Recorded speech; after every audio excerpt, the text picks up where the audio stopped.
आज सुबह में ही रिलीज किया गया 6:30 पे डीआरएस म्यूजिक से पावर स्टार पवन सिंह जी और डिंपल सिंह जी का काफी जबरदस्त और काफी हल्फा मचाने वाला होली वीडियो गाना, जिस गाने का नाम था असू के डलल का, जो कि काफी जबरदस्त गाना रहा। जिस गाने को पावर स्टार पवन सिंह जी गाए हैं और जिस गाने को लिखे हैं सोनू सरगम, आरा म्यूजिक प्रियांशु सिंह जी का है। और ये गाना मात्र 4 घंटा के अंदर में यूट्यूब पे तहलका मचा के रख दिया है। जी हाँ, नमस्कार दोस्तों, आप सभी लोगों का स्वागत है हमारा चैनल पीएस न्यूज में।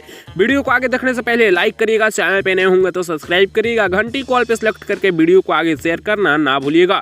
दोस्तों बता दें कि यूट्यूब पर मात्र 4 घंटा के अंदर में 2,80,000 व्यूज ही शो कर रहा है, जबकि 82,000 लाइक्स के साथ 20,000 कमेंट्स हैं।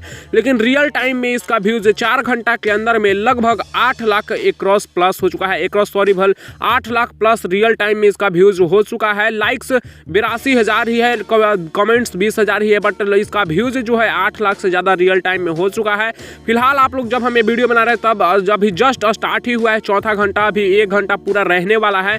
फिलहाल आप लोगों के इसके गाने के बारे में क्या है कहना, आप लोग इस गाने को सुने या फिर नहीं, नीचे कमेंट्स में बताइएगा। नहीं सुने हैं तो एक बार जरूर सुनिएगा डीआरएस म्यूजिक पर, और सुन लिए हैं तो नीचे कमेंट्स में बताइएगा कि आप लोगों को गाना कैसा लगा। वैसे गाना तो काफी जबरदस्त है और 4 घंटा में 8 लाख से ज्यादा रियल टाइम में व्यूज क्रॉस कर लिया है। इसके बारे में आप लोग अपना राय नीचे कमेंट्स में देना ना भूलिएगा। सो मैं इस वीडियो को खत्म कर रहा हूँ। वीडियो कैसा लगा नीचे कमेंट्स में बताइएगा। अपडेट पसंद आएगा तो लाइक से सब्सक्राइब करिएगा। लेटेस्ट वीडियो के लिए पीएस न्यूज को सब्सक्राइब करना ना भूलिएगा।